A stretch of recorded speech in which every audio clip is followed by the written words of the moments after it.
This is the summary created from the video. Lecture 40 AWT Programming, II.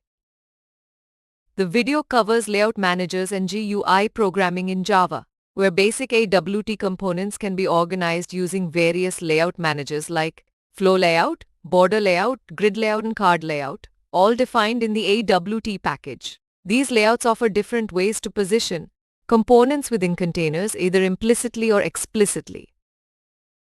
The flow layout manager arranges components in rows or columns with customizable gaps and alignment. Border layout divides the frame into 5 areas: north, south, east, west, and center, where components can be added using the appropriate constants with the add method.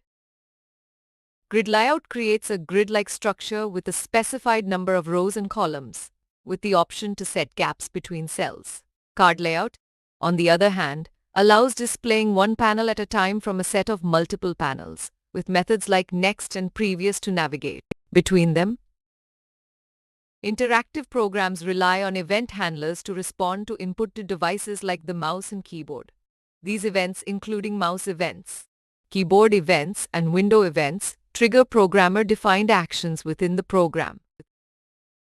The video also covers graphics in AWT, where the graphics class provides methods for drawing shapes, lines, colors, and styles. An exercise is presented to create a design using various shapes like rectangles, ellipses, polygons, and lines with different styles.